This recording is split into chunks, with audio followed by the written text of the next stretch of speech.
Buenos días para todas las personas que se conectan el día de hoy a esta charla titulada Alzando la voz, relatos de dramaturgas sobre el conflicto armado en Colombia. Mi nombre Diana Rodríguez y quiero iniciar esta reflexión con este fragmento de una obra titulada Quilé.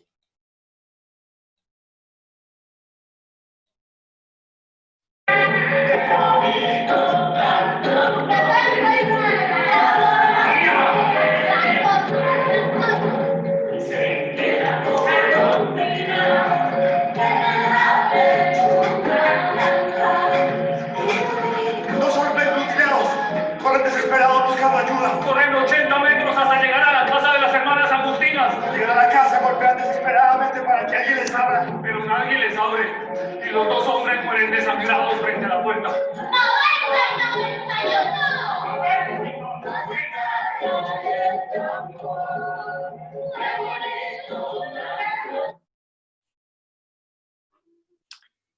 El relato que acabamos de ver habla sobre una masacre cometida en Colombia, la masacre de Bojayá. Y este grupo de teatro monta un texto de un dramaturgo colombiano, Quilele, y lo lleva a escena. ¿Por qué quiero empezar el día de hoy con esta reflexión? La investigación que vengo realizando tiene que ver con las relaciones entre el conflicto armado colombiano y los acontecimientos poéticos que pueden ser leídos desde esta lógica. Quiero compartirles 4 ideas centrales de la reflexión del día de hoy. La primera tiene que ver con el conflicto armado en Colombia puede ser considerado como un acontecimiento social. La segunda, la construcción de memorias sobre el conflicto armado aún es insuficiente. La tercera, el teatro puede ser considerado un acontecimiento de orden poético. Y la cuarta, las art-biografías como metodología emergente aportan en el diálogo entre la construcción de memorias y las poéticas teatrales. La reflexión del día de hoy parte de una investigación más amplia de los estudios doctorales que estoy realizando en este momento, denominada el acontecimiento social al acontecimiento poético. Relatos sobre conflicto armado en Colombia. Y el día de hoy les voy a presentar 2 de esos relatos, 2 dramaturgas, 2 mujeres colombianas, 2 mujeres de teatro, Liliana Hurtado y Paola Guarnizo. Con respecto al primer elemento, el conflicto armado puede ser considerado un acontecimiento social. Esta reflexión la hago a partir de las reflexiones, de los aportes de Deleuze y de Sisok. Estos 2 autores nos plantean que los acontecimientos son irrupciones, rupturas de la vida cotidiana, transformaciones fuertes, intempestivas. Si bien el conflicto armado en Colombia es de larga data, llevamos más de medio siglo en esta confrontación armada, sigue siendo una irrupción. Sigue llegando de manera intempestiva a las poblaciones, a los municipios, a los territorios. En los últimos años, no solamente a los territorios rurales, cabeceras municipales, sino que ya está llegando también a las ciudades principales. 1, con las poblaciones desplazadas, pero 2, también con estas confrontaciones y con la presencia de estos actores armados en los territorios. Yo parto de un principio y es que pareciese que este acontecimiento social denominado conflicto es como una suerte de bucle en el que estamos de manera permanente, vamos y venimos y no logramos salir por distintas razones de orden político, social, económico, que no permiten que este conflicto tenga una salida pacífica a pesar que estemos en un periodo denominado de posconflicto. El segundo elemento que anotaba es que la construcción de memorias es insuficiente. Si bien hay unos organismos institucionales del Estado que son los encargados de recopilar estas memorias, de hacer la construcción de las memorias oficiales, pues la memoria oficial tiene unos sesgos, tiene unas limitaciones y tiene una versión, la oficial, sobre los acontecimientos sociales ligados al conflicto armado en Colombia. Estas memorias oficiales han dejado históricamente por fuera otras memorias, memorias denominadas no oficiales, precisamente porque son memorias que no se inscriben en esas lógicas de un vencedor, de un vencido, de un enemigo, de un bueno, de un malo, de una confrontación que termina, del retorno a un territorio y de la finalización del conflicto. Pues eso no ocurre en Colombia. Y pues también se ha evidenciado que en otros países donde ha habido presencia de conflicto armado, pues la importancia del rescate de las memorias no oficiales es vital para tener un panorama global, comprensible, de cuáles son estos acontecimientos. El tercer elemento que les enunciaba, pues tiene que ver con cómo el teatro, particularmente, se puede convertir en un lenguaje poético, y cuando me refiero a poética no estoy hablando de la poesía, sino el lenguaje que posibilita la creación, que posibilita la transformación simbólica de acontecimientos sustentados en el horror, en la violación de derechos humanos, pero que son necesarios de conocer, que son necesarios de socializar, tanto por las víctimas, los sobrevivientes, como por el resto de la población que hemos sido víctimas de una u otra manera. Yo parto de un principio, y es que desafortunadamente todos los colombianos y colombianas tenemos una historia que contar con respecto al conflicto, bien sea porque lo hemos vivido, porque conocemos a alguien, nuestros abuelos, nuestras familias han estado en distintos momentos de esta confrontación armada. Y por último, pues el relato art biográfico, que es una metodología emergente de la investigación doctoral, se basa en relatos de vida de personas desde las prácticas artísticas, que han tenido que ver particularmente en esta investigación con conflicto armado en Colombia, ¿sí? Y cómo a través de esos relatos de vida de las personas uno puede empezar a hacer conexiones sobre esos tránsitos hacia los lenguajes poéticos.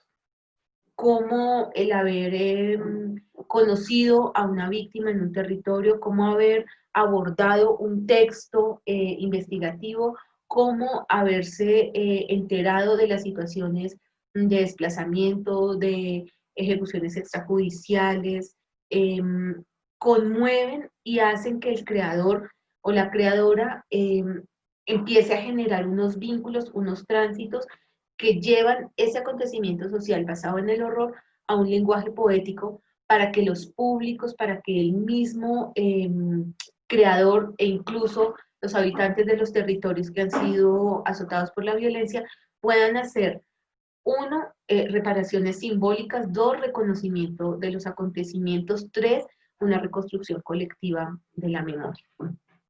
En el caso de Liliana Hurtado y de Paula Guarnizo, pues encontramos también algunas particularidades dentro de la investigación. La primera es que las dos parten en búsqueda del reconocimiento de la voz de la mujer. Uno como creadora, como dramaturga, ¿sí? En el marco del conflicto armado, donde la voz más fuerte que ha hecho presencia en los relatos ha sido la voz masculina. No con ello diciendo que no tenga validez, pero hay circunstancias del conflicto armado que han sido vividos por mujeres y que han sido narradas por hombres. Esa es una primera reflexión de nuestras dos artistas. Y cómo es necesaria la voz de las mujeres para narrar, para contar, para dirigir, para hacer dramaturgias alrededor del conflicto armado en Colombia. Entonces, en esa búsqueda de su propia voz como creadoras, empiezan, ahí es donde irrumpe el conflicto armado y les llama la atención y les dicen, oiga, aquí estoy, es necesario que hablemos de esto. Y en un segundo momento también es importante poner la voz de las mujeres, sus historias en estas narraciones poéticas. Pues hemos sido, y las mujeres en los territorios rurales han sido una de las más violentadas, uno de los sectores más violentados por el conflicto armado. Por eso es importante, digamos, esta primera conexión que se hace entre el acontecimiento social, el acontecimiento poético y la experiencia de vida del creador, o las rutas, o los llamados, o esas irrupciones que hacen y cómo se empiezan a conectar estas historias. En segundo lugar, hay una decisión de las dramaturgas sobre hablar sobre aspectos de la vida cotidiana, antes del acontecimiento, antes de la irrupción. Cómo era la vida cotidiana, cómo era esa vida del campo, y eso nos permite empezar a entender cómo es que empiezan a hacer presencia los actores armados. Hay un elemento importante dentro de los relatos arqueográficos, además del relato, es la georreferenciación. Pocas veces nosotros podemos hacer ubicaciones espaciales de dónde están los territorios. Si nosotros hablamos del Salado, hablamos de Bojayá, hablamos de Mapiripán, en el territorio colombiano no logramos ubicarlas y no logramos entender por qué municipios tan pequeños, a 4, 5 o 6 horas de cascos urbanos municipales, 8, 10, 12 horas de cascos urbanos principales, ¿por qué son atacados con tanta violencia? Cuando nosotros empezamos a hacer ese ejercicio de georreferenciación en la investigación, empezamos a ubicar dónde están en el territorio, cuáles son los corredores importantes que transitan por allí, de narcotráfico, de cultivos de palma, de ganadería extensiva, y se empieza a comprender por qué son atacados de esa manera tan violenta. Hay un elemento también que es importante dentro de la dramaturgia de estas creadoras y tiene que ver con la búsqueda de un lenguaje también comprensible, ¿sí? ¿Por qué? No son obras de corte didáctico, ¿sí? Porque son obras que van a los territorios, pero también son obras que se presentan y que encuentran diálogos con estudiantes universitarios, con población urbana que no ha tenido contacto, y la versión sobre el conflicto armado ha sido bastante tergiversada. Entonces, esa búsqueda del símbolo, de la imagen, de lo sencillo de la vida, tiene una contundencia importante en la reconstrucción de la memoria, ¿sí? Porque no es el gran acontecimiento, no es esas demandas, sino es lo pequeño, lo que se destruye, ¿sí? Lo que se reconfigura y todos los esfuerzos que hacen las poblaciones para volver pues, a seguir viviendo. Es importante también resaltar que en este ejercicio de creación hay unas búsquedas de archivos, hay unas indagaciones, hay unas investigaciones previas, que parten de escuchar a sobrevivientes de estos acontecimientos, de las masacres, pero también de leer los relatos que reposan en instituciones como la Defensoría del Pueblo, o como investigaciones que se han hecho desde el Centro de Memoria Histórica, con un documento que es emblemático, que es el documento del Basta Ya.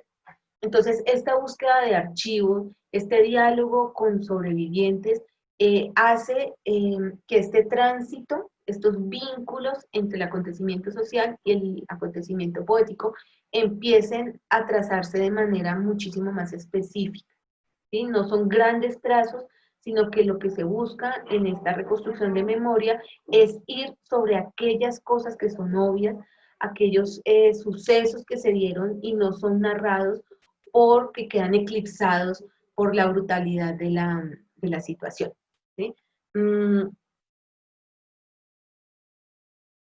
Hay un elemento importante en la construcción de las memorias. Elizabeth Yellin lo denomina los vehículos de la memoria, y en esta investigación yo considero que el teatro, que la práctica artística, que la vida misma se convierte en un vehículo de la memoria. Y este vehículo puede transitar por distintos escenarios, puede reconocer distintas experiencias y puede ver en cosas desarticuladas, aparentemente, múltiples articulaciones. Eso es lo que realmente hace el acontecimiento poético. Articular aspectos de la vida, del acontecer, de los territorios, de los hechos que parecen inconexos, poderlos juntar y poder a través de un lenguaje poético, de un lenguaje simbólico, poder hacer esa reconfiguración y esa reconstrucción de memoria. Finalmente, esto nos ha permitido encontrar algo que yo he denominado los núcleos de creación poética. Esto nos permite a nosotros entender cuáles son los vínculos que tienen los creadores que se convierten o hacen ejercicios de investigación, y que esto nos ayuda también a comprender cómo es que podemos entender estas circunstancias, cómo podemos generar vínculos entre la creación y el acontecimiento poético.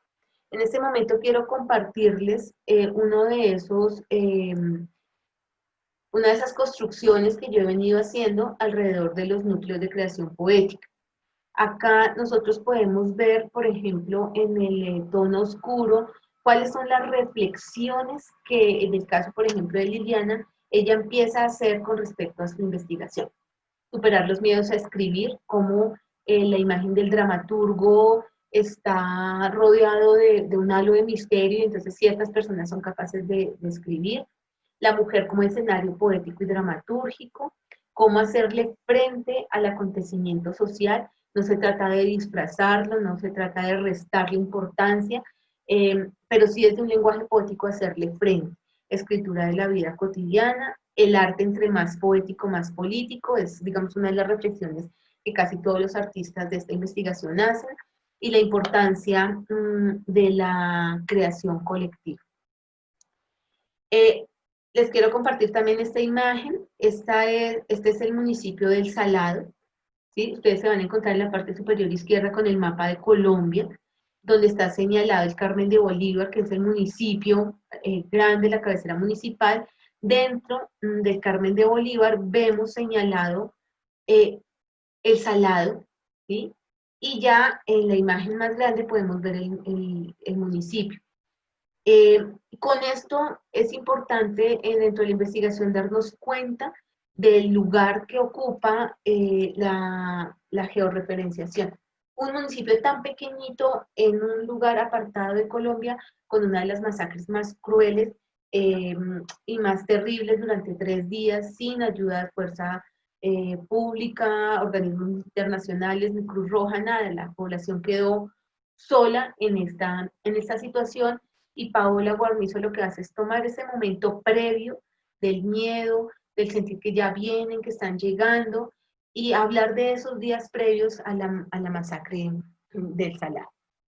Finalmente hay un elemento que es bien importante, y es cómo el artista, estas artistas, a través de sus lenguajes poéticos, logran generar unas memorias no oficiales, convertir el arte en un vehículo de la memoria, y ese vehículo cómo llega, cómo transita hacia el público, otorgándoles, dándoles una responsabilidad también, de miren, esto es lo que ha sucedido, cómo vamos a generar unos espacios de reflexión, cómo vamos a empezar a pensar sobre estos elementos de la memoria, y la importancia de hacernos también nosotros responsables de garantizar o velar que estas memorias no se pierdan, que estas memorias no queden en el olvido, que estas memorias no pasen a ser simplemente un acto de teatro que dura un determinado tiempo y luego la gente sale y se va, sino que ese vínculo con el acontecimiento poético genera